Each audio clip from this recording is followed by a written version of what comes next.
El agua ha sido considerada desde siempre el recurso más básico para la vida.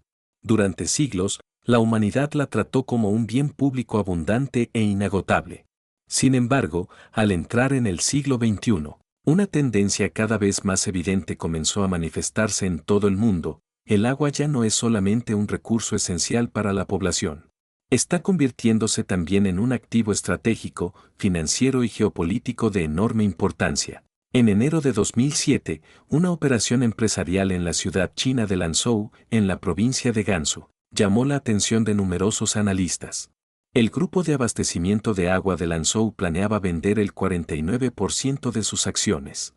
La oferta más alta presentada por empresas chinas alcanzaba aproximadamente los 450 millones de yuanes, mientras que la segunda mejor oferta rondaba los 280 millones. Sin embargo, un día antes de que finalizara el plazo de licitación, el gigante francés del sector del agua Veolia presentó una propuesta inesperada, 1.710 millones de yuanes, casi 4 veces superior a la mejor oferta nacional. Finalmente, Veolia obtuvo el control de la participación. El resultado sorprendió a mucha gente. ¿Cómo podía una empresa de suministro de agua de una ciudad del noroeste de China, que además acumulaba pérdidas, alcanzar una valoración tan elevada? La respuesta probablemente no estaba en sus beneficios presentes, sino en el recurso que controlaba, el agua. De hecho, los grandes inversores internacionales comprendieron el valor estratégico del agua mucho antes que la mayoría de la población. Si ampliamos la mirada al conjunto del planeta, descubrimos que el agua dulce se está convirtiendo en uno de los recursos más importantes del siglo XXI. Aunque la Tierra posee alrededor de 1.400 millones de kilómetros cúbicos de agua, aproximadamente el 97,5% corresponde a agua salada. Solo el 2,5% es agua dulce, y dentro de esa pequeña proporción, la mayor parte permanece atrapada en glaciares, casquetes polares o acuíferos profundos. El agua dulce, realmente accesible para el consumo humano, representa menos de una 10.000ª parte del agua total del planeta. Al mismo tiempo, las reservas de agua dulce continúan disminuyendo. Un estudio publicado en la revista Nature señala que más del 70% de los acuíferos del mundo experimentan un descenso constante de sus niveles. Informes de las Naciones Unidas indican que cerca de la mitad de la población mundial sufre al menos un periodo de escasez severa de agua cada año, mientras que más de 2.000 millones de personas viven permanentemente en regiones con estrés hídrico extremo. Por su parte, la Organización Meteorológica Mundial advierte que el caudal de numerosos ríos continúa disminuyendo y que cada vez más regiones padecen sequías históricas. Cuando un recurso se vuelve escaso, su valor aumenta. Y una vez que los mercados financieros comprendieron esta realidad, comenzó una carrera global por posicionarse en torno al agua. El 7 de diciembre de 2020 ocurrió un hecho sin precedentes. La Bolsa Mercantil de Chicago lanzó oficialmente los primeros contratos de futuro sobre el agua. Por primera vez en la historia, el agua ingresaba en los grandes mercados internacionales de derivados financieros. Estos contratos están vinculados al índice de precios del agua de California y permiten a los inversores especular o protegerse frente a futuras variaciones del precio. Aunque no implican la entrega física del recurso, representan un cambio simbólico de enorme relevancia. El agua comenzaba a cotizar en los mercados financieros al igual que el petróleo, el oro o los productos agrícolas. Los defensores de esta herramienta argumentan que ayuda a agricultores y empresas a gestionar riesgos y estabilizar costes. Sin embargo, sus críticos advierten que convertir un recurso indispensable para la vida en un activo financiero podría aumentar la influencia de la especulación sobre un bien esencial. Y esa preocupación no es infundada. Ya en la década de 1980, algunos países iniciaron procesos de liberalización y mercantilización de los recursos hídricos. En 1981, Chile aprobó un nuevo código de aguas que permitía comprar, vender, hipotecar y transferir derechos de uso del agua. A partir de entonces, Numerosos fondos de inversión y grandes empresas comenzaron a adquirir activos relacionados con este recurso. Uno de los casos más conocidos ocurrió en el año 2000 en Cochabamba, Bolivia. Tras la privatización del sistema de abastecimiento, las tarifas del agua aumentaron drásticamente. Para muchas familias, la factura llegó a representar hasta una cuarta parte de sus ingresos. La situación provocó protestas masivas que desembocaron en la llamada Guerra del Agua. Finalmente, el gobierno se vio obligado a cancelar el contrato y recuperar el control público del servicio. Este episodio se convirtió en uno de los ejemplos más citados en el debate mundial sobre la privatización del agua. Mientras tanto, las grandes multinacionales del sector hídrico comenzaron a expandirse rápidamente en China. Después de la entrada del país en la Organización Mundial del Comercio, el sector del agua se abrió gradualmente a la inversión extranjera. Empresas como Veolia y Suez iniciaron una intensa expansión. Ciudades como Tianjin, Shanghái, Pekín, Chengdu, Qingdao, Kunming, Lanzhou o Haikou incorporaron participación extranjera en diversos proyectos de abastecimiento. En numerosos casos, las compañías internacionales presentaron ofertas muy superiores a las valoraciones de mercado. A primera vista, esas adquisiciones parecían poco rentables. Sin embargo, expertos del sector señalaron que muchos contratos incluían concesiones a largo plazo y mecanismos que garantizaban ingresos relativamente estables.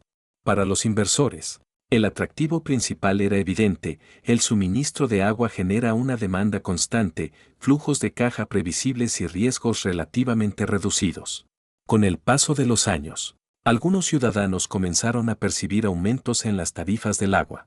Paralelamente, en determinadas ciudades surgieron debates relacionados con la calidad del servicio, el mantenimiento de infraestructuras y la supervisión de los operadores. La cuestión de si el suministro de agua debe estar principalmente en manos del mercado o bajo control público sigue siendo objeto de discusión en numerosos países. A partir de la década de 2010, China reforzó progresivamente la regulación del sector hídrico y aumentó la presencia del capital estatal. Grandes grupos públicos de agua crecieron con rapidez y la participación de empresas extranjeras fue reduciéndose gradualmente. Hacia 2020, las principales compañías de agua del país estaban dominadas fundamentalmente por capital estatal.